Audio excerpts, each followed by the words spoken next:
వారు భూమిని పేరు పెట్టడం చాలా మా వేదభూమి అంటే సమస్త జ్ఞానము ఇచ్చేది. ప్రతి వేదం అంటేనే ప్రతి జీవ రాశికి కూడా అంటే ఒక మానవులే కాదు, పితృదేవతలే కాదు, దేవతలకే కాదు, అందరికీ కూడా వాళ్ళ పర్యంతము ఇంకా దివీలాది బ్రహ్మ పర్యంతము కూడా అన్నిటినీ క్షేమం కోరేది వేదం. అన్నిటినీ కూడా మనకైతే అన్నింటికి మనకు కనిపించే వస్తువులు తక్కువగా కనిపిస్తుంది కాబట్టి దానికంటే ఇంకా చిన్నవి ఉన్నాయి. అయినా మనకి కనిపించే చీమ దాని పర్యంతం దాన్ని మొదలుకొని బ్రహ్మ పర్యంతము ఉండేటటువంటి జీవరాశి అంతా కూడా వేదము సుఖంగా ఉండాలి, వారికి ఏమేమి కావాలి అన్నీ వేదం. అదే కాదు, దేవుడిని ఏదైతే అనేక కోట్ల సంవత్సరాల నుంచి మనం అనేక జన్మలు ఎత్తుతూ చివరికి ఉత్తమమైన జన్మ ఈ బ్రాహ్మణ జన్మ ఎత్తాం. మనుష్య జన్మ రావడం చాలా అరుదు. అటువంటిది బ్రాహ్మణ జన్మ రావడం ఇంకా అరుదు. దాంట్లో వేదాధ్యయనం చేయడం ఇంకా కష్టము. వేదాధ్యయనం చేసి భాష్యం చూసి దాన్ని జీర్ణించుకుని తర్వాత మరి దాంట్లో ఉండే కర్మలన్నీ చక్కగా ఆచరించి ఇవన్నీ చేయడం అనేది ఎవరికో సుకృతం. అటువంటి సుకృతమైనటువంటి దీని పేరే వేదభూమి అని పేరు పెట్టారు. అది చాలా ఎక్కడ వినలేదు. ఏదో ఆపేయడం ఇవ్వడం లేకపోతే ఏదో అంటే ఏదో అంటున్నారు కానీ అంటే అది వేద భూమిని పేరు పెట్టడంలో చాలా ఆశ్చర్యంగా ఉంది. తర్వాత దీంట్లో కూడా 4 అక్షరాలు ఉన్నాయి. ఈ 4 అక్షరాలు కూడా చతుర్ముఖ బ్రహ్మలాగా 4 వేదాలను నిశ్చయితగా ఉంది ఈ వేద భూమి. అయితే వాళ్ళు పెట్టిన మరి సంకల్పం అంటే ఆవిడ తిరుపతిలోనే పుట్టామన్నారు శ్రీనివాస గారు, పద్మావతి గారు. పద్మావతి గారు అబ్బో ఇంకా గెలిచింది. అది చూడండి, వెంకటేశ్వర స్వామి పద్మావతి అంటే ఆ వెంకటేశ్వర స్వామి అనుగ్రహంతో మార్పు రూపంలో వీడు చేస్తున్నట్టుగా ఉన్నది. ఒక విధంగా చెప్పాలంటే ఆవిడ తిరుపతిలోనే పుట్టడం, వాళ్ళ నాన్నగారు అక్కడ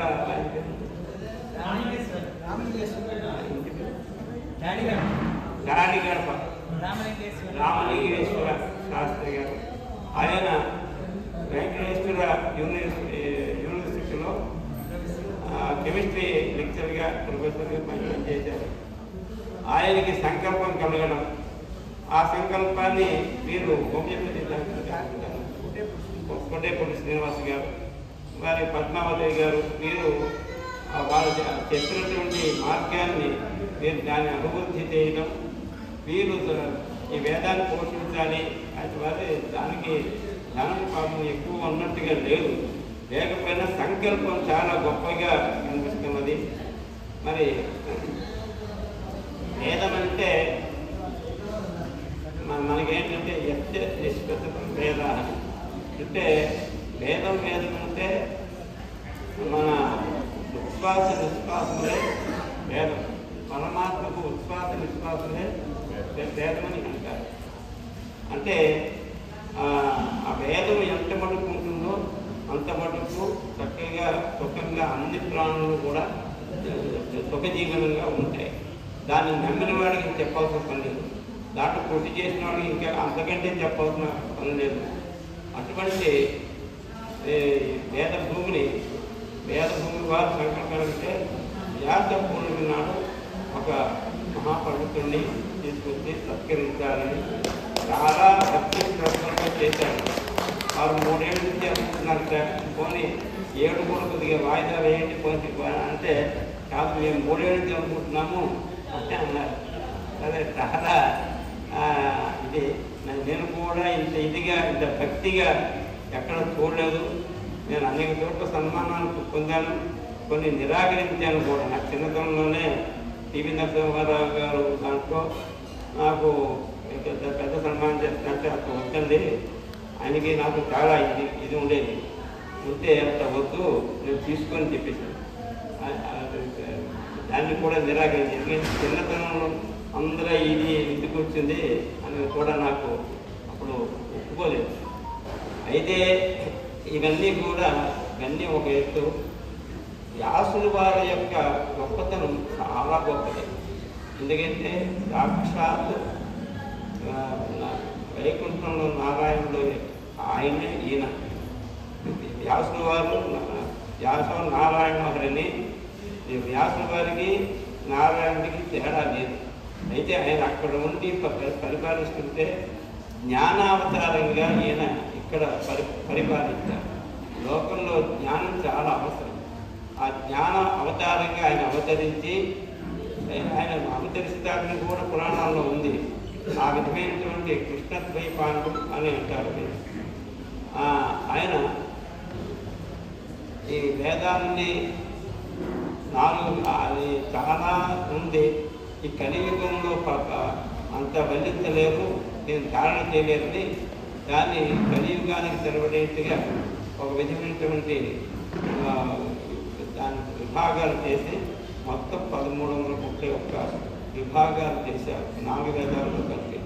అటువంటి విభాగాలను చేసి ఒక్కొక్క శిష్యుడికి 4 శిష్యుల్ని ఏర్పరిచి, 4కి ఋగ్వేదం ఒక శిష్యుడికి, పైనుడికి ఋగ్వేదం, ఈ విధంగా యజుర్వేదం ఒకరికి, అట్లా ఆ విధంగా ప్రపంచాలు చేయమని 4 శిష్యుల్ని ఇచ్చారు.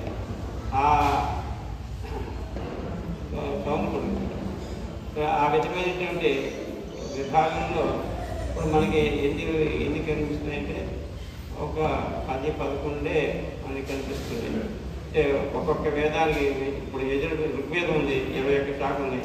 యజుర్వేదం ఏకశతం 18, సహస్రంలో సామవేదం 1000 శాఖలు ఉన్నాయి, ఆషాఢవేదంలో 9 శాఖలు ఉన్నాయి. ఇవన్నీ కూడా ఇప్పుడు మొత్తం 10 శాఖలే కనిపిస్తాయి. అది రామకోటి వారు 1962 ఇప్పుడు మొత్తం నాకు తెలియదు, టీటీడీలో మొత్తం భారతదేశంలో ఉండేటువంటి వేద పండితులందరినీ పిలిపించి 4 వేదాల వాళ్ళు పిలిపించి అన్ని శాఖల్ని అక్కడ ఏర్పాటు చేసి దాంట్లో పాలన చేసుకునే భాగ్యం కూడా నాకు కలిగింది, చేశాను.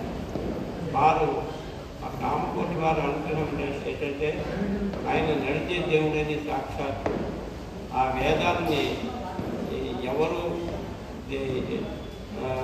దాంట్లో ఉండే విషయం తెలుసుకోకపోతే అందరి దగ్గరికి వెళ్ళి మీ పిల్లవాడిని ఒకటి మాకు వేదానికి ఇవ్వండి అడిగి వేద ప్రచారం చేసి, తర్వాత అనేక వేద పాఠశాలలో వేద అవన్నీ ఆయన ఏర్పాటు చేసి, వెంకటేశ్వర స్వామి యొక్క అనుగ్రహంతో వెంకటేశ్వర స్వామి గుడిలో కూడా వేద పారాయణం మొదటి దగ్గర నుంచి ఉండేది.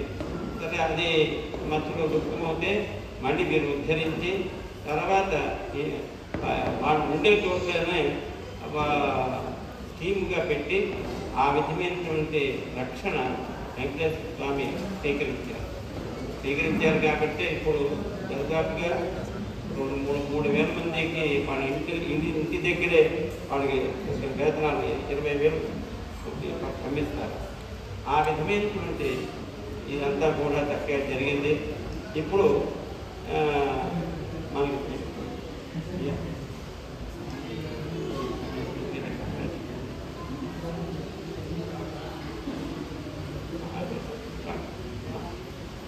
కాబట్టి ఆ వ్యాస పూర్ణిమ నాడు మనం అంటే సత్కారం నాకని కాదు, ఎవరికి చేసినా సత్కారం వ్యాసుల వారికి చేయాలి. అయితే ఆ భాగ్యము న్యాయంగా ఇంతసేపు కూర్చుండే అంత నాకేంది లేదు. మీరు తపస్సుకున్నారు, అంత తపస్సు కూడా నా దగ్గర లేదు. కానీ మీ యొక్క అనుగ్రహంతో నిరంతరం వేద తపస్సు వేదమై 4 వేదాలు కూడా అధ్యయనం చేసి ప్రస్తుతం ఋగ్వేదము యజుర్వేదము చెప్తున్నాను. అది ఇంకా ఆ 2 వేదాలు కూడా పూర్తి వేదవ్యాసుల వారి యొక్క అనుగ్రహంతోనూ నేను వెంకటేశ్వర స్వామి కొలువులను పనిచేశాను. ఆ వెంకటేశ్వర స్వామి యొక్క అనుగ్రహంతో 4 వేదాలు నా చేత చెప్పి పలికించేటటువంటి ఒక భాగ్యాన్ని ఇవ్వాలని కోరుతూ ఇప్పుడు కూడా సుమారుగా 100 మంది దాకా తయారయ్యాను. ఈ కుశలకాంత్ ఇక్కడ మీ ఆస్థాన విద్వాంసుడు అతను ఎంత ఇదంటే ఇతను పుట్టినప్పుడు నేను ఎదురు నేను కూడా పిల్లవాడు వెళ్ళాను. అంటే మా నాన్నగారు ఎంతో సంతోషించాడు. ఇది ఆయనతో అన్నాను, ఈ పిల్లవాడు చూస్తుంటే నాకు చాలా తేజస్సుగా ఉన్నాడు. వేదమే తెప్పించండి, మీరు ఇంగ్లీష్లో వాటి పెడతారు మాకు అవుతుంది, నేను వేదమే తెప్పిస్తాను. నాకు చాలా సంతోషం వేసింది. తర్వాత అతను ఉపనయనం చేసింది, ఆయన ఇచ్చారు. ఆయన కూడా ఇప్పుడు వేదంలో మా అమ్మగారు ఆవిడ కూడా జ్యోతిష్కుంటున్నారు, మరి చక్కగా వేదంలో పెట్టారు. తర్వాత తిరుపతి నుంచి నా దగ్గరకు వచ్చి చదువుకున్నాడు. ఒకే సంవత్సరంలో పరాయణం 38 పన్నాలు మువ్వా నేనాన్ని కృష్ణా పరీక్షలమే కాదు, ఆ ఒక్కసారి వెళ్ళాక కొంత గ్రంథం నేను మొత్తం ఇస్తాను. నేను అంత రాత్రి కూర్చుని ఒకే సంవత్సరంలో 38 పన్నాలు ఇచ్చేసాను. అప్పుడు కాలంలో ఇచ్చారు. ఇప్పుడు ఇంకా అది ఆ సత్కారం ఇప్పుడు 50,000 అవుతుంది. ఆ విధంగా కృష్ణాచరణ సత్కరించారు. తర్వాత ఏదో పాపం సంవత్సరంలో మళ్ళీ ఇదిగా దొరుకుతుంది. అయినప్పటికీ కూడా ఇప్పటికి కూడా మా జనగణన ప్రశ్నలు పూర్తి చేసుకుని పదక్రమాలు ఏవో చూస్తున్నాడు.